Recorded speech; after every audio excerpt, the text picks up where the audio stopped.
Everyone, कैसे आप सभी। उम्मीद करता हूँ बहुत अच्छे होंगे, बहुत स्वस्थ होंगे। और रही बात तैयारी की, अच्छी चल रही होगी तैयारी भी आपकी। उसी तैयारी को आगे लेकर हम आए हैं। आज 5 मॉडरेट क्वेश्चन है हमारे, है ना। और इन 5 मॉडरेट लेवल के क्वेश्चन है। अगर आपने इनमें अच्छा स्कोर किया, आप चीज़ों को, इन क्वेश्चन को समझ गए, तो आप ये समझो आप बहुत सारी चीज़ें समझ गए अपने इस 5 क्वेश्चन को लेके। ठीक है, ये मॉडरेट लेवल के है। ठीक है, समझ में, यानी इजी भी है और आसान भी है। इजी तो है, लेकिन अब उस इजी का हमें जो रिप्लाई करना है वो कैसे करना है, उसकी सही टेक्निक मैं बताऊंगा आपको। ठीक है, इजी तो सब चीज़ होती है। ठीक है। और मैं चाहता हूँ कलर चूज कर लूँ मैं एक बार अच्छे से, जो, हाँ, ये भी ठीक रहेगा। हाँ, ये ठीक रहेगा ना, ये वाला कलर। तो चलते हैं अब अपने नेक्स्ट टॉपिक पर, जो हमारा स्टार्ट है। हमारा पहला क्वेश्चन क्या है? पहला क्वेश्चन आप सभी के सामने है। पहला क्वेश्चन हमारा है, इंक्लूसिव एजुकेशन और स्पेशल एजुकेशन में क्या अंतर है? ठीक है, क्या तुम्हें दोनों कंसेप्ट का प्रैक्टिकल फ़र्क पता है? अगर आप सभी को पता है कि मैं क्या पूछना चाहता हूँ, और आपको प्रैक्टिकल पता है, प्रैक्टिकल का मतलब यहाँ ऐसे है कि आपने ग्राउंड पे जाकर, यानी कि बच्चों के साथ काम किया है, स्पेशल बच्चों के साथ में, नॉर्मल बच्चों के साथ में, तभी आप इंक्लूसिव एजुकेशन और स्पेशल एजुकेशन में डिफरेंस बता पाएंगे। समझ में आ गई चीज़ आपको? चलते हैं। अब मैं सबसे पहले हम दोनों में डिफरेंस कैसे बताएंगे। इंक्लूसिव एजुकेशन को इधर लिख लिया है और स्पेशल एजुकेशन को मैंने इधर लिख लिया है। ठीक है। इंक्लूसिव एजुकेशन क्या है? स्पेशल नीड्स वाले बच्चों को सामान्य बच्चों के साथ पढ़ाना, जरूरी सपोर्ट देकर। समझ में आ गया? इसमें छोटी सी चीज़ है। अब इंटरव्यू जो होता है, मैं एक छोटा सा टेक्निक आपको बता देता हूँ। इंटरव्यू जो होता है वो ज़्यादा लंबे टाइम का नहीं होता, लगभग 10 मिनट होता है हर कैंडिडेट का। अब 10 मिनट में अगर आप इंक्लूसिव एजुकेशन को डिटेल में वहाँ बताने लग जाएंगे तो बोरिंग हो जाएगा, आपको शॉर्ट में चीज़ें बतानी है। चलते अपने स्पेशल एजुकेशन में। विशेष आवश्यकता वाले बच्चों के लिए अलग टीचिंग मेथड्स और इंडिविजुअलाइज सपोर्ट देना। अब यहाँ क्या है कि जो विशेष आवश्यकता वाले बच्चे हैं ना, उनके लिए टीचिंग मेथड अलग होते हैं, और इंडिविजुअलाइज सपोर्ट का मतलब यहाँ कि हर व्यक्ति पर अलग अलग ध्यान दिया जाता है, अलग अलग उनको सपोर्ट किया जाता है, क्योंकि वो स्पेशल बच्चे हैं, है ना। अब नॉर्मल बच्चे तो है नहीं, अगर नॉर्मल बच्चे होते तो वो चीज़ें आसानी से सीख लेते, लेकिन यहाँ बात है स्पेशल की। चीज़ें समझ में आ गई? मैं इंक्लूसिव को और स्पेशल एजुकेशन को अपनी एक भाषा में और बता देता हूँ आपको। इंक्लूसिव क्या है? एक ही छत के नीचे जिसमें सभी बच्चों को पढ़ाई, चाहे वो दिव्यांग है, नॉर्मल है, ठीक है, उसमें बिना किसी जाति, धर्म, रंग आदि के आधार पर बिना किसी भेदभाव के पढ़ाया जाता है। आप ये चीज़ें बता सकते हैं। लेकिन इंटरव्यू में आपको इतना टाइम नहीं मिलेगा कि आप बहुत सारी चीज़ें उसमें बता पाए। आपको धीरे से कम ये चीज़ें बतानी है, बस कम से कम बतानी है।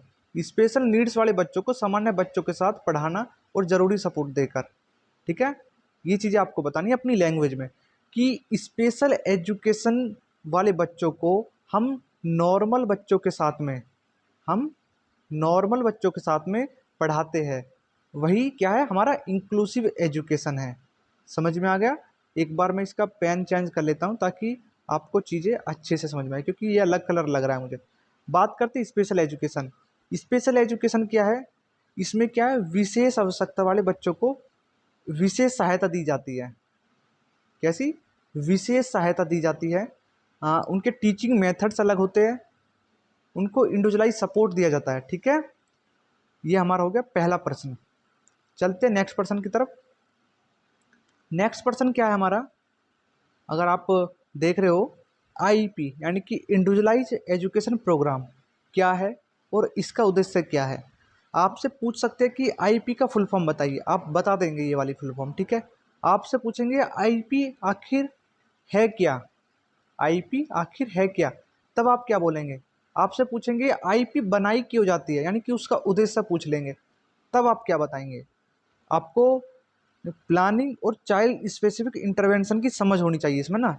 ये क्या पूछना चाह रहे हैं आपको, इसमें मैंने चीज़ें लिखी भी हुई है कि इनका जो पूछने का उद्देश्य है कि वो आईपी के बारे में पूछ रहे हैं आपसे, वो पूछना चाहते हैं आपसे कि आपको प्लानिंग की पता है कि आईपी की प्लानिंग कैसे की जाती है, आपको चाइल्ड स्पेसिफिक इंटरवेंशन की समझ है या नहीं भी है, ठीक है, वो इस चीज़ को देखना चाह रहे हैं। आईपी का इस तरीके से होता है, ठीक है। आईपी क्या है? एक लिखित योजना है जिसमें बच्चे की learning needs, goals, teaching strategy और असेसमेंट मेथड्स तय किए जाते हैं ताकि उसकी व्यक्तिगत ज़रूरतों के अनुसार शिक्षा दी जा सके। समझ में आ गया है ना? अब ये क्या, आईपी एक लिखित योजना है, बच्चे की learning needs, goals, take teaching strategy, assessment method इसमें तय किए जाते हैं कि जो गोल्स है वो क्या क्या गोल्स होने चाहिए। गोल्स क्या है? लॉन्ग टर्म गोल्स भी होते हैं इसमें, है ना, और शॉर्ट टर्म गोल्स भी होते हैं, ठीक है। ये चीज़ें भी आपको पता होनी चाहिए। बहुत अच्छा क्वेश्चन था ये भी, जो आपने अगर अच्छे से समझा होगा ना तो बहुत अच्छे से आप इसका रिप्लाई कर पाएंगे अगर आपसे इंटरव्यू में पूछा जाएगा। चलते अपने नेक्स्ट पर्सन की तरफ। लर्निंग डिसेबिलिटी और इंटेलेक्चुअल डिसेबिलिटी में क्या अंतर है? बहुत बार पूछा गया है ये, जो हमारी कॉन्ट्रेक्चुअल वैकेंसी जो निकलती है केवीएस में, उसमें ये क्वेश्चन पूछा गया है, ठीक है। तो वहीं से ये मैंने एक क्वेश्चन लिया है, तो आप इस क्वेश्चन को देखिए। लर्निंग डिसेबिलिटी, जब बच्चा सामान्य इंटेलिजेंस रख सकता है लेकिन पढ़ने लिखने गणित में डिफ़िकल्ट होती है, यानी डिफ़िकल्टी यानी परेशानी होती है बच्चे को, तब क्या है? लर्निंग डिसेबिलिटी है। उसके अंदर इंटेलिजेंस तो है सामान्य, जो एक एवरेज में होनी चाहिए इंटेलिजेंस, लेकिन वो पढ़ने लिखने में, गणित में डिफ़िकल्टी हो रही है उसको, तो वहाँ पर क्या है? लर्निंग डिसेबिलिटी, बच्चे को सीखने में प्रॉब्लम हो रही है। लर्निंग का अर्थ ही यही है, LEARNING। लर्निंग का अर्थ क्या है? अधिगम। लर्निंग का क्या अर्थ है? अधिगम, ठीक है, समझ में आ गया। चलते हैं intellectual disability. Overall cognitive functioning और अडेप्टिव बिहेवियर प्रभावित होता है।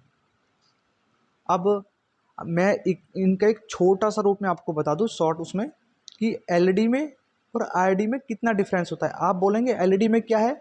आईक्यू जो होता है वो हमारा सामान्य होता है, लेकिन हमें पढ़ने में, गणित के सवाल करने में प्रॉब्लम होती है, ठीक है।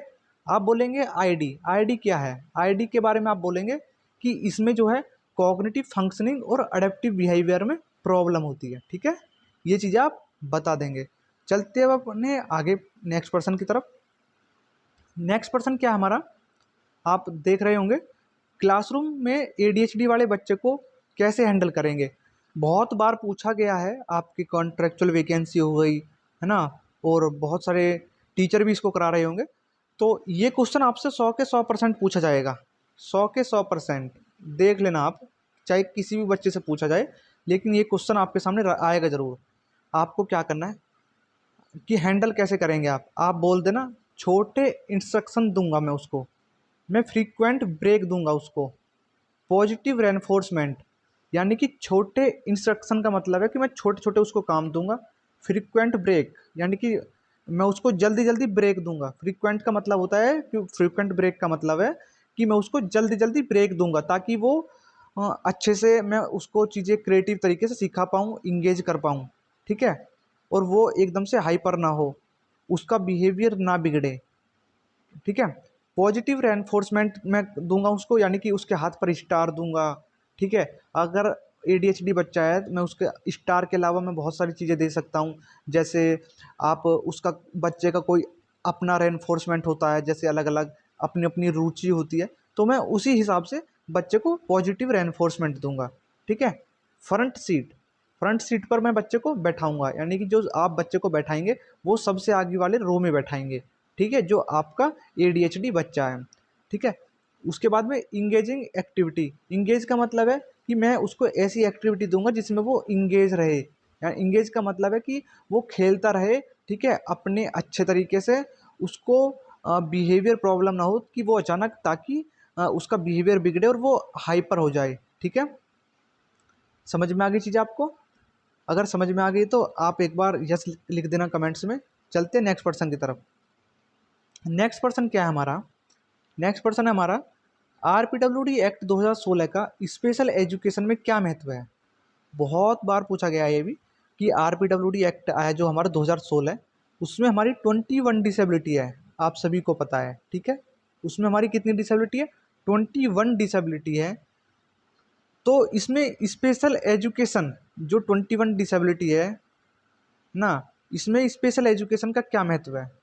यह दिव्यांग व्यक्तियों की शिक्षा, समान अवसर, एक्सेसिबिलिटी और इंक्लूजन के अधिकार को सुनिश्चित करता है।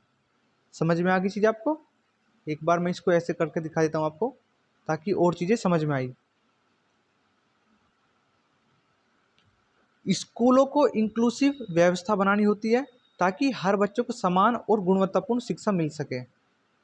ठीक है, अब स्पेशल एजुकेशन का मतलब है यहाँ पर स्कूल में, और इंक्लूसिव एजुकेशन का मतलब है कि स्पेशल बच्चा है, उसके साथ में कैसे बच्चे, नॉर्मल बच्चे खेल रहे हैं, है ना। तो यहाँ पर स्कूल में क्या है, इंक्लूसिव सेटअप है। चीज़ें समझ में आ गई होगी आपको। चलते आगे। अब मैं आपको पता ही होगा, मैं एक वीडियो के बाद में टिप्स आपको ज़रूर देता हूँ जो इंटरव्यू के लिए बहुत अच्छी होती है। टिप्स क्या है हमारे? जवाब सिर्फ रट कर नहीं, एग्जाम्पल के साथ दे। और एग्जाम्पल इतने बड़े मत दे देना कि आपका वो एग्जाम्पल 2 मिनट से ज़्यादा हो जाए। ठीक है, कोशिश करना कम से कम रखना एग्जाम्पल। मैं बच्चों को छोटे छोटे टास्क दूंगा, और टास्क कंप्लीट होने पर वर्बल एप्रिसिएशन दूंगा। वर्बल एप्रिसिएशन का मतलब हो गया यहाँ पर कि उसको अच्छी बधाई दूंगा, उसको रेनफोर्समेंट में दूंगा। ठीक है, जैसे वो अपने टास्क कंप्लीट कर लेगा। समझ में आ गया? अब जो हमारा कंसेप्ट है वो क्लियर होगा कब? कंसेप्ट और कॉन्फिडेंस, तभी हमें सफलता मिलती है। ठीक है, आज की वीडियो इतनी है। बहुत अच्छा टॉपिक है, बहुत बार पूछे जाएंगे क्वेश्चन आपसे, शायद 3 में से हर 2 बच्चे से क्वेश्चन पूछे जाए, इसलिए इन क्वेश्चनों को अच्छे से प्रिपेयर कर लेना। ठीक है, धन्यवाद।